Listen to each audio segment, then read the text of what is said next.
ونؤمن به ونتوكل عليه ونعوذ بالله من شرور أنفسنا ومن سيئات أعمالنا من يهده الله فلا مضل له ومن يضلله فلا هادي له وأشهد أن لا إله إلا الله وحده لا شريك له وأشهد أن سيدنا ونبينا ومولانا محمدا عبده ورسوله صلى الله تعالى عليه وعلى آله وأصحابه وأزواجه وبارك وسلم تسليما كثيرا كثيرا. أما بعد فأعوذ بالله من الشيطان الرجيم. بسم الله الرحمن الرحيم. وإن تعدوا نعمة الله لا تحصوها إن الإنسان لظلوم كفار. میرے عزیزوں، دوستوں، بزرگوں، بھائیوں، اللہ تبارک و تعالی نے بحیثیت انسان ہونے کے ہم پر بڑے انعامات کیے ہیں. انسان ہونے کے ناطے اللہ کے احسانات ہر انسان پر ہیں، لیکن انسان ہونے کے بعد اللہ نے ہم کو ایمان والا بنایا. اس ایمان والا ہونے کے ناطے اللہ نے جو مزید احسانات ہم پر فرمائے ہیں ان میں 3 احسان بہت بڑے ہیں. مسلمان ہونے کے ناطے، ایمان والا ہونے کے ناطے جو اللہ نے ہم پر احسانات کیے ہیں ان میں 3 احسان بہت بڑے ہیں. وہ ایسے احسان ہیں کہ اللہ نے غیر ایمان والے کو نہیں دیے، صرف ایمان والے کو دیے ہیں. لیکن مسئلہ یہ ہے کہ ہمیں ان انعامات کا انعام ہونے کا احساس نہیں ہے، ہم ان کو نعمت نہیں سمجھتے. اپنی روزمرہ کی زندگی میں، اپنے مشاغل میں، اپنی مصروفیت میں 24 گھنٹے ہمارے گزر جاتے ہیں. وہ اللہ کے بڑے انعامات کیا ہیں؟ نمبر 1 اللہ، نمبر 2 رسول اللہ، اور نمبر 3 دین اسلام. اللہ نے یہ 3 نعمتیں ہمیں اور آپ کو ایسی مرحمت فرمائی کہ غیر ایمان والے کو یہ نعمتیں نہیں ملی. اور یہ 3 اتنی بڑی نعمتیں ہیں کہ کوئی اور نعمت ان نعمتوں کا مقابلہ نہیں کر سکتی. ایمان والے کے پاس اللہ، ایمان والے کے پاس رسول اللہ، اور ایمان والے کے پاس دین اسلام. لیکن اگر ہم اپنی زندگیوں کا جائزہ لیں تو ہمیں ان 3 نعمتوں کا احساس نہیں ہے. اللہ ہمارے پاس ہیں، ہمیں اس کا احساس نہیں. اللہ کے رسول محمد الرسول اللہ صلی اللہ علیہ وسلم ہمیں دیے گئے، ہمیں اس نعمت کا احساس نہیں. اللہ نے بغیر کسی استحقاق کے ہمیں دین اسلام مرحمت فرمایا، ہمیں اس اسلام کے نعمت ملنے کا احساس نہیں. حالانکہ یہ 3 نعمتیں اتنی بڑی ہیں. حضرات صحابہ کرام رضوان اللہ تعالی علیہم اجمعین، جن کے اوپر ایسے ایسے حالات آئے ہیں ہم اور آپ ان کے بارے میں تصور نہیں کر سکتے، اور اس کا عشر عشیر 10واں حصہ بھی ہمارے اوپر اگر گزر جائے ان حالات کا جو صحابہ کرام کے اوپر آئے تو شاید ہم ان حالات کو برداشت نہ کر سکیں. لیکن صحابہ کرام نے ان تمام حالات کو برداشت کیا. کیوں برداشت کیا؟ اس لیے کہ وہ ان 3 نعمتوں کو نعمت سمجھ کر ان 3 نعمتوں پر دل سے راضی تھے. دل سے راضی ان نعمتوں پر، نعمتوں کو نعمت سمجھ کر. چنانچہ غزوہ بدر کے موقع پر جب مشرکین مکہ اور قریش مکہ مسلمانوں کے خلاف، صحابہ کرام کے خلاف ایک بڑا مجمع لے کر مقابلے پر آئے اور صحابہ کرام کو ڈرایا گیا، صحابہ کرام نے کیا جواب دیا؟ الذين قال لهم الناس ان الناس قد جمعوا لكم فاخشوهم فزادهم ایمانا وقالوا حسبنا الله ونعم الوکیل. جب ایمان والوں کو، صحابہ کرام کو ڈرایا گیا تو ڈر کے بجائے کیا ہوا؟ یوں کہا ہمارے لیے اللہ کافی ہے. ہمیں کسی دشمن سے کوئی ڈر نہیں، ہمیں کسی کا خوف نہیں، ہم کسی کے رعب میں نہیں، کہ کیوں؟ کیونکہ ہمارے پاس اللہ ہے اور اللہ سب چیزوں کی طرف سے ہم کو کافی ہے۔ حسبنا اللہ، سب دشمنی کی طرف سے، سارے خطرات کی طرف سے، سارے نقصانات کی طرف سے اللہ ہم کو کافی ہے۔ یہ صحابہ کرام کہ ان تین نعمتوں پر دل سے اپنی رضا کو بیان کیا، اللہ تبارک و تعالی نے ان کو دنیا میں چمکایا۔ جب صحابہ نے زبان سے اس کا اظہار کیا کہ ہمارے لیے اللہ کافی ہیں اور ہم اللہ پر راضی ہیں، قرآن کہتا ہے فَانْقَلَبُوا بِنِعْمَةٍ مِّنَ اللَّهِ وَفَضْلٍ لَمْ يَمْسَسْهُمْ سُوءٌ وَاتَّبَعُوا رِضْوَانَ اللَّهِ وَاللَّهُ ذُو فَضْلٍ عَظِيمٍ۔ جب یہ لوگ ہم پر راضی، ہمارے اللہ ہونے پر راضی، ہمارے کارساز ہونے پر راضی، تو پھر ہم نے ان کو خطرے کی جگہ سے جب واپس کیا، فَانْقَلَبُوا بِنِعْمَةٍ مِّنَ اللَّهِ وَفَضْلٍ، جب واپس ہوئے اس خطرے کی جگہ سے تو اللہ کی نعمت کے ساتھ، اللہ کے فضل کے ساتھ کہ ذرہ برابر ان کو کوئی تکلیف نہیں پہنچ سکی۔ کتنا بڑا دشمن مقابلے پر کہ لوگ ڈرا رہے ہیں، لیکن جب اللہ پر راضی ہوئے، اللہ پر یقین کیا، اللہ پر بھروسہ جتایا، اللہ ان کو کافی ہو گیا۔ لم یمسسہم سوء، ذرہ برابر ان کو کوئی تکلیف نہیں پہنچی، واتبعوا رضوان اللہ، اور اللہ کی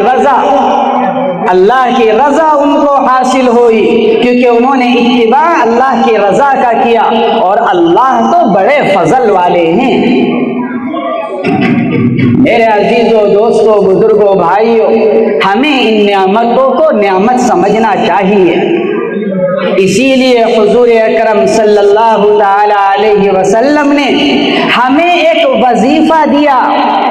ہم بڑے وظیفوں کے پیچھے پڑتے ہیں، کوئی بزرگ کے بارے میں پتہ چل جائے کہ فلاں صاحب اللہ والے ہیں، فلاں نیک بندے ہیں، فلاں جگہ اللہ کے ولی اور بزرگ آئے ہوئے ہیں، پیر صاحب آئے ہوئے ہیں، آدمی جا کر کیا کرتا ہے؟ حضرت بڑا پریشان ہوں، کوئی وظیفہ بتلا دیجئے، کچھ پڑھنے کو بتلا دیجئے۔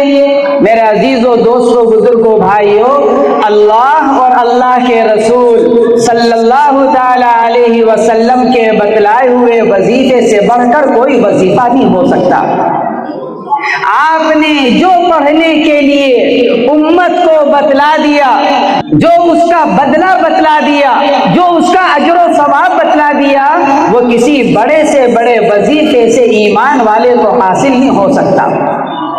اسی لیے اللہ کے نبی علیہ الصلاۃ والسلام نے ہمیں اور آپ کو ایک چھوٹا سا وظیفہ دیا۔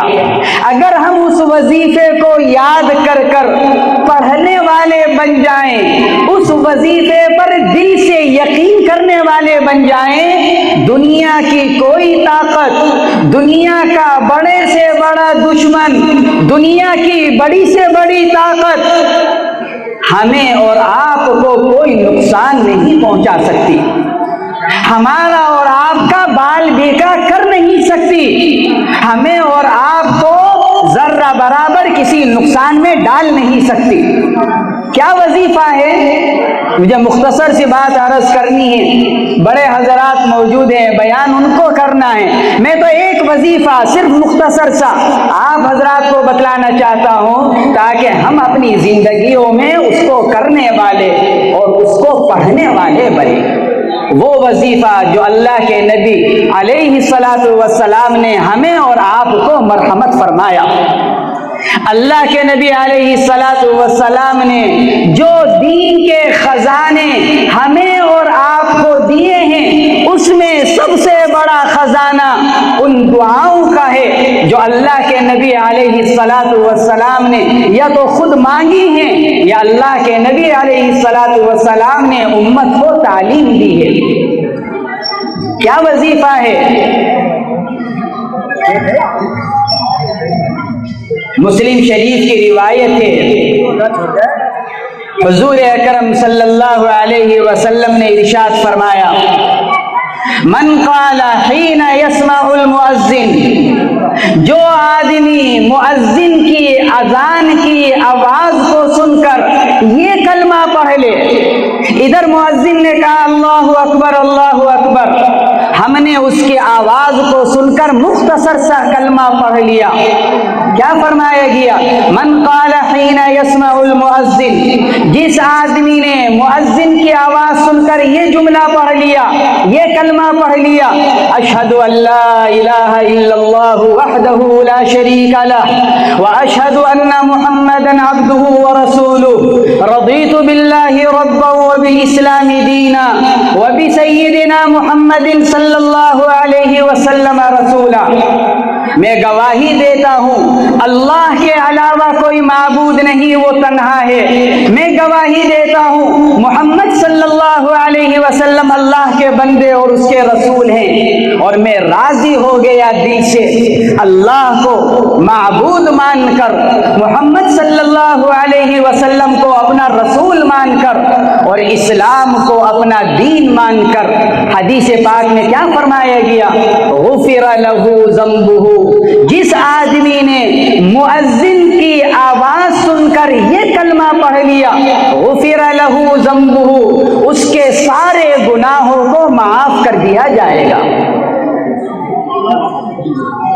تین نعمتیں، جیسے میں نے عرض کیا، اللہ نے ہم کو تین نعمتیں دی، اللہ کو اللہ مان لیں، نبی کو نبی مان لیں، اور اسلام کو اپنا مذہب اور اپنا دین مان لیں۔ جو آدمی ان تین نعمتوں پر دل سے راضی ہو جائے اور زبان سے اس کا اقرار کر لے، کیا فرمایا؟ غفر لہ ذنبہ، اس آدمی کے، اس کلمے کے پڑھنے والے کے سارے گناہوں کو معاف کر دیا جائے گا۔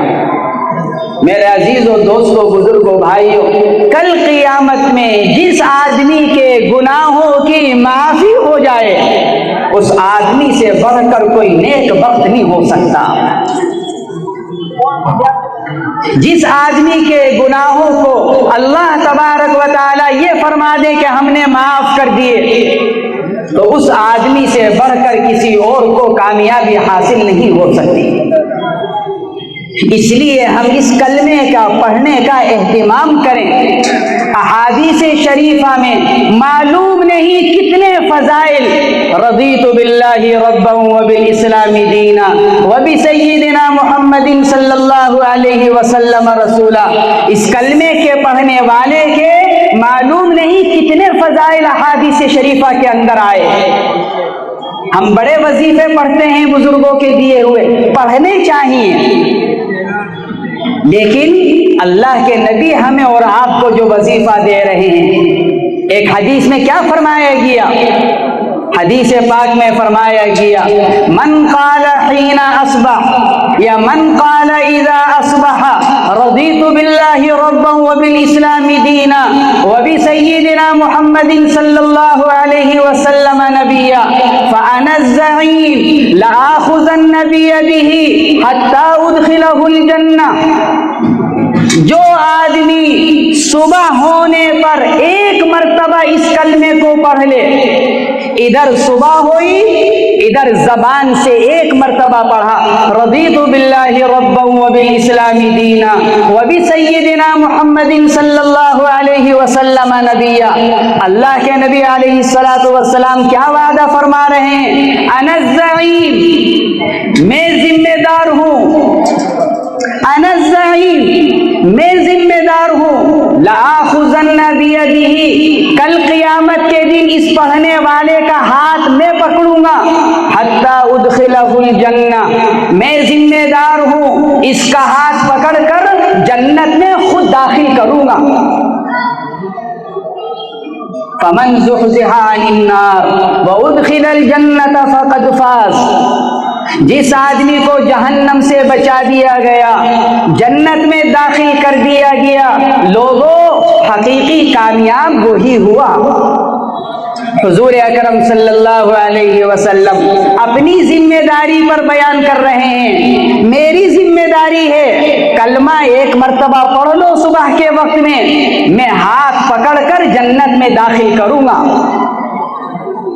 میرے عزیزوں، دوستوں، بزرگوں، بھائیوں، یہ ہمارے مدارس کے جلسے، یہ ہماری دینی مجلسیں کہیں کے لیے ہیں؟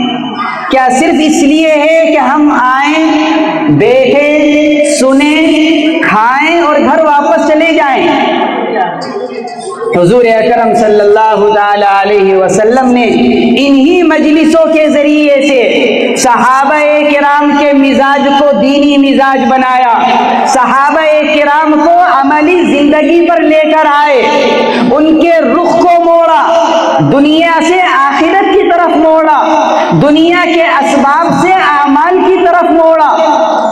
صحابہ کرام دنیا میں بھی کامیاب، صحابہ کرام آخرت میں بھی کامیاب۔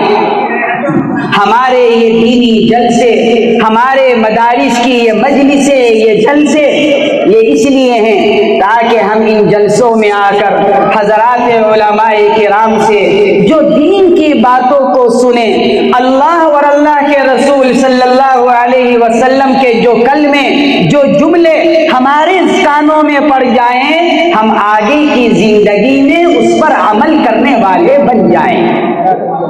اس جذبے کے ساتھ، اس نیت کے ساتھ، اس ذوق اور شوق کے ساتھ اگر دین کی بات کو سنا جائے کہ ہم آئندہ ان پر عمل کریں گے۔ قرآن کیا کہتا ہے؟ فبشر عباد الذین یستمعون القول فیتبعون احسنہ اولئک الذین ہداہم اللہ واولئک هم اولو الالباب۔ نبی جی بشارت دیجئے ان لوگوں کو جو دین کی بات، اچھی بات غور سے سن کر اس پر عمل کرتے ہیں۔ دین کی بات سنی پھر اس پر عمل کیا۔ نبی جی ایسے لوگوں کو بشارت دیجئے کہ اللہ کے نزدیک یہی عقل والے ہیں اور اللہ کے نزدیک یہی کامیابی والے ہیں۔ اس لیے میرے عزیزوں، دوستوں، بزرگوں، بھائیوں، ہمیں اس کلمے کے پڑھنے کا اہتمام کرنا چاہیے۔ آج کل کے حالات جیسے چل رہے ہیں، کون نہیں جانتا، کون نہیں دیکھ رہا ہے؟ حدیث پاک میں کیا فرمایا گیا؟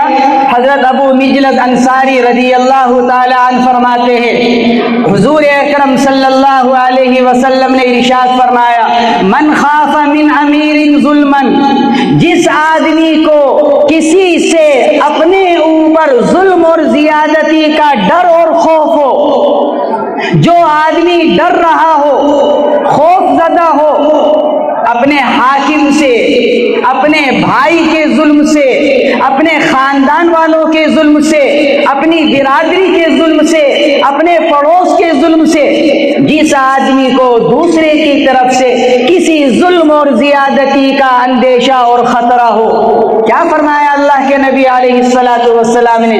من خاف من امیر ظلما، جس کو کسی سے ظلم کا خطرہ ہوا، فقال، اس نے کہا، رضیت باللہ ربا وبالاسلام دینا وبسیدنا محمد صلی اللہ علیہ وسلم نبیا وبالقرآن اماما وحکما۔ میں اللہ پر راضی، اس کو رب مان کر، میں رسول پر راضی، اس کو محمد پر راضی، ان کو رسول مان کر، اور میں اسلام پر راضی، اس کو اپنا دین مان کر، اور قرآن پر راضی، اس کو اپنا امام اور حکم مان کر۔ انجاہ اللہ من، اللہ جس چیز سے ڈر محسوس کر رہا ہے، جس سے خوف کر رہا ہے، اللہ اس خوف سے اس کو نجات دے دے گا۔